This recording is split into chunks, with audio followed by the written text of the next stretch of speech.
Hi, thanks for being with us. I'm Dave Elliott. We're going to start with the newly passed National Defense Authorization Act that includes more than $1 billion for right here in South Mississippi.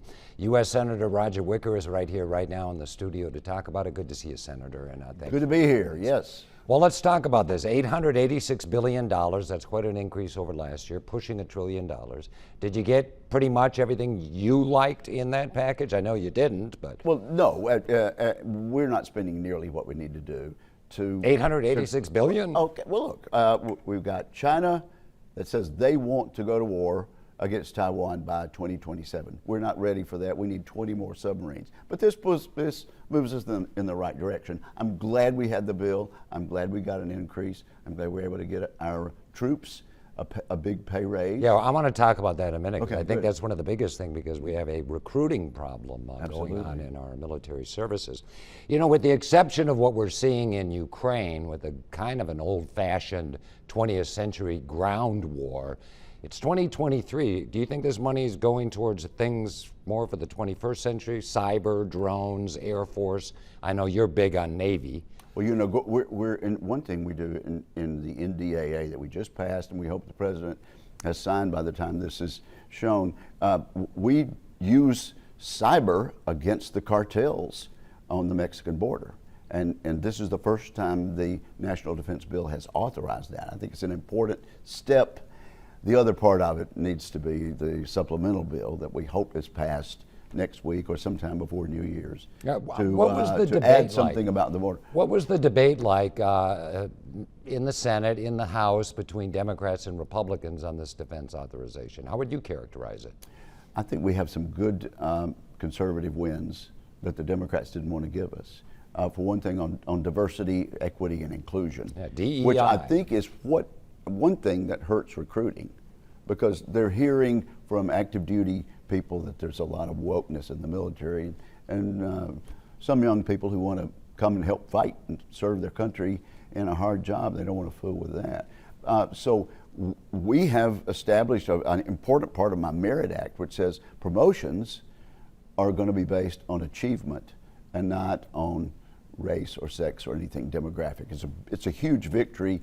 Moves us in the right direction. Now we have to hope the Biden administration will enforce this. Okay, but so that's an important step. So we're looking at about $1 billion to Ingalls, I know, for an amphibious big project. It's to Ingalls, and Hollinger. we're glad it's in Mississippi, and we're glad that we make radar and we make components of other ships and submarines, that we do a wide array of things from North Mississippi, the Tennessee line, all the way down, particularly on the Gulf Coast.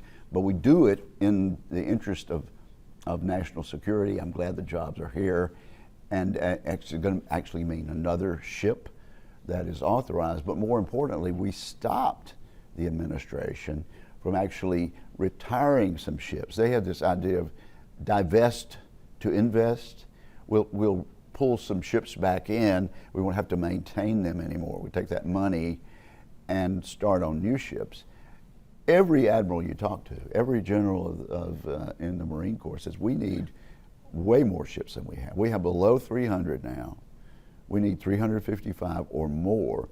And so it made no sense to have fewer ships while we get ready to spend more money on especially while China's really ramping up their naval forces. And if China makes a move against Taiwan, I think we are obligated but what would that look like? With force. It's easy to say that, but what would that look like? I'll tell you what, it's easier to do. It's easier to be strong enough in the Pacific, like we were in the Atlantic with Reagan, that the Soviet Union never tried it.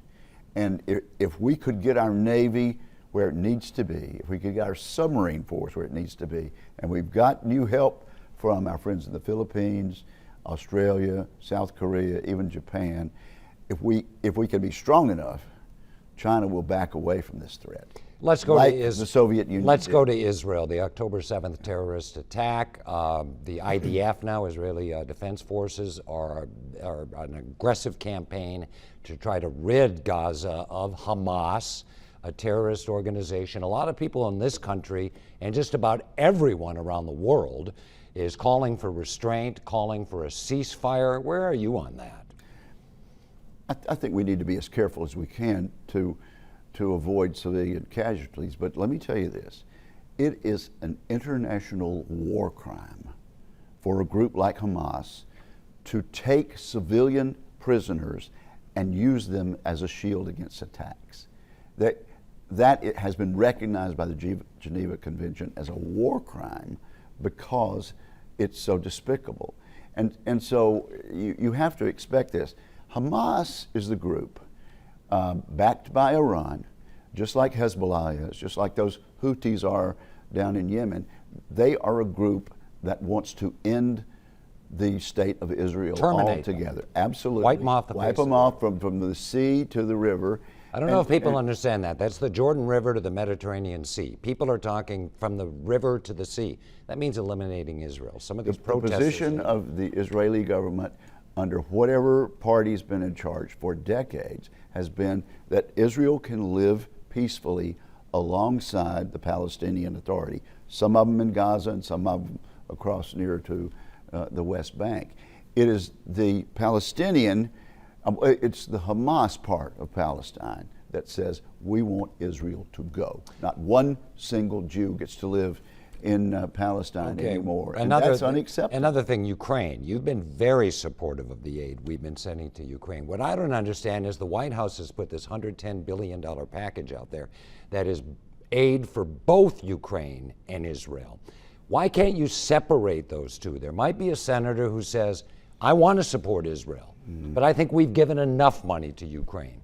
Why can't we make those two separate appropriations? Well, actually, we're trying to get support passed for border security, to continue fulfilling our obligation that we solemnly made back in 1994 to Ukraine and to support our friends in Israel.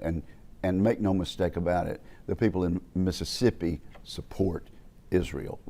We have a deeply held belief that they have a right to be there. In order to get it passed, we need all three. And what we've been trying to say to the administration is, you've asked for support for Israel, you've asked for support for Ukraine, and on the border, what the administration has basically asked for is some money to be sent to New York and Chicago to help them deal with live with the migrants that are there. We thought they wanted to be sanctuaries.